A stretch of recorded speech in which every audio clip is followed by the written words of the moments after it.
चुड़ैल पार्ट 1। ऊंची ऊंची पहाड़ियों और घने जंगल से घिरा हुआ भैरवगढ़ गांव काली पहाड़ी के ठीक पीछे था। काली पहाड़ी यानी मौत का घर। भैरवगढ़ गांव तक पहुंचने का रास्ता बेहद दुर्गम था।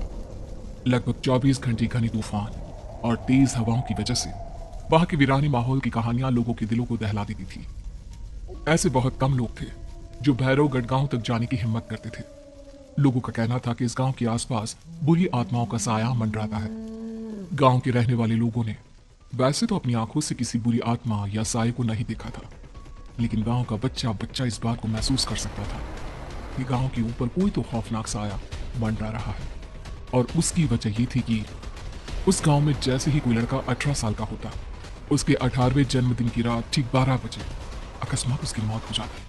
हर बार ये मौतें बड़े ही रहस्यमयी ढंग से होती, और इस बार सरपंच सुमेर के बेटे को 18 साल होने में अब बस 15 दिन बाकी थे। अजी सुनते हैं, हमारा बेटा भी कुछ दिन बाद 18 साल का हो जाएगा। कहीं वो डायन उसे भी खा गई तो? कैसी बातें कर रही हो? जब वो इस गांव में ही नहीं है तो कोई भी डायन या बुरा साया उसका कैसे कुछ बिगाड़ सकता है? उसे कुछ नहीं होगा। हाँ जानती हूँ, आपने उसे पढ़ा के बहाने इस गांव से बाहर निकाल शहर भेज दिया है, लेकिन ये भी तो सच है ना कि वो बार बार यहाँ आने की जिद करता रहता है। वो चाहे कितनी भी जिद कर ले जानकी, पर मैं उसे इस गांव में कभी वापस नहीं आने दूंगा।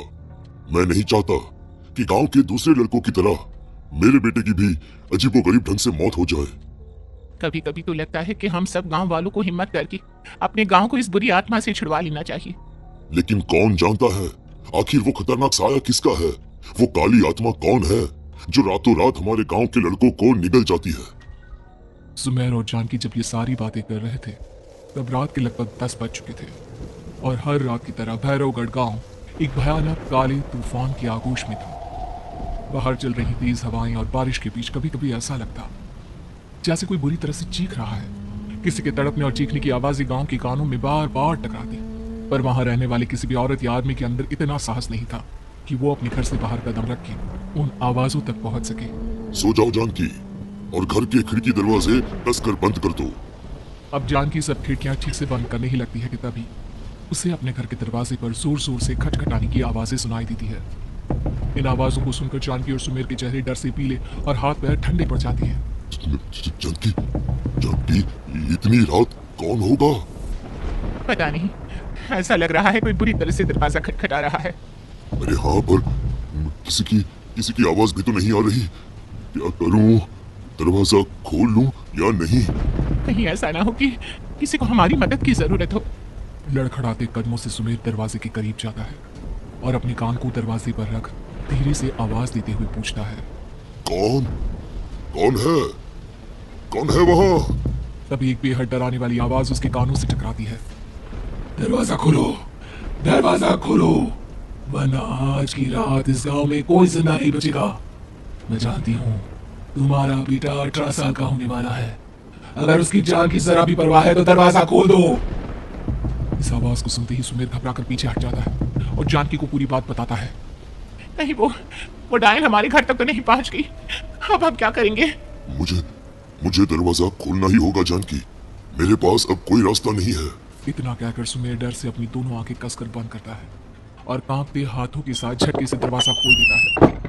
तभी किसी की जोर से हंसने की आवाज सुमेर और जानकी को सुनाई देती है।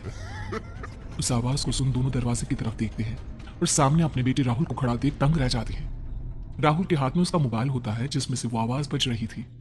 ये क्या मजाक है? तू यहाँ, तुझे मना किया था ना गांव में आने को, समझ में नहीं आता क्या? 18 साल का होने वाला है तू। माँ, आप लोग भी पता नहीं किन अंधविश्वास भरी बातों पर भरोसा करते हैं। क्या मैं अपने घर नहीं आ सकता? आप लोगों से नहीं मिल सकता? देख बेटा, हमने तुझे किसी वजह से ही इस गांव से दूर रखा था, और यहाँ आकर तूने अच्छा नहीं किया। चल, मैं तुझे अभी के अभी वापस शहर छोड़कर आता हूँ। ओफो पापा, आप बेकार की बातों से परेशान हो रहे हैं। बाहर इतना तेज अंधड़ तूफान चल रहा है, कहीं जाने की जरूरत नहीं है। मैं बस आप लोगों से मिलने आया हूँ, कुछ दिन रहकर चला जाऊंगा। दिमाग खराब हो गया है इस लड़के का, नहीं जानता कि इस गांव में ये सुरक्षित नहीं है। किसने कहा था तुझे यहाँ आने को? ये आवाजें सुन, बाहर से जो आवाजें आ रही है तुझे सुनाई नहीं देती क्या? अरे माँ, जब जोर से तूफान चलता है, तेज हवाएं चलती हैं, तो इसी तरह की आवाजें आती हैं। ये बहुत नॉर्मल है माँ। नॉर्मल होगी तेरे लिए बेटा। 4 दिन शहर में पढ़कर आया है तो अपने माँ बाप की बात नहीं मान सकता। माँ माँ मुझे भी बहुत जोरों से भूख लगी है, पहले कुछ खिला दो और रात भी बहुत हो गई है। हम इस बारे में कल बात करते हैं, ठीक है?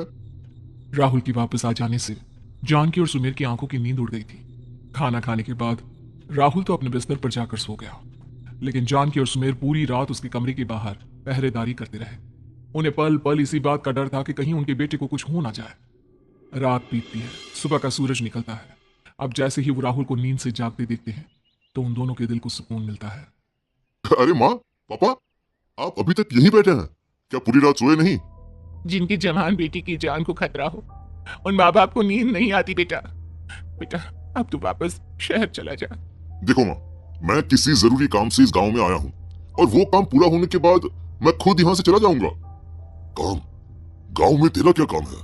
पापा, मैं बचपन से ही इस गांव के बारे में बेहद डरावने किस्से सुनते आया हूँ, इसीलिए अब मैं उन्हीं किस्सों के ऊपर डॉक्यूमेंट्री फिल्म बनाऊंगा। रिसर्च करना चाहता हूँ कि आखिर सच्चाई है क्या। हे भगवान, लो जी सुन लिया, और भेजो इसे पढ़ने के लिए शहर। मैंने आपसे पहले ही कहा था मेरी बहन के पास दूसरे गांव भेज दो। ना ये शहर जाता और ना उल जुलूल की बात इसके दिमाग में आती। जानकी और सुमेर राहुल को समझाने की बहुत कोशिश करते हैं, पर वो किसी की बात नहीं सुनता और अपना कैमरा लेकर गांव की पास वाली काली पहाड़ी की तरफ निकल जाता है। अब राहुल जैसे ही काली पहाड़ी पर पहुंचता है, उसकी नजर पहाड़ी की ठीक बीचों बीच बनी एक पुरानी झोपड़ी पर पड़ती है। यहाँ भी कोई रहता है क्या? ये इंटरेस्टिंग होगा। राहुल की आवाज पहाड़ों से टकराकर उसके कानों में सुनाई दे रही थी। उसने चारों तरफ का नजारा देखकर वहां की तस्वीरें अपने कैमरे में उतारना शुरू कर दिया।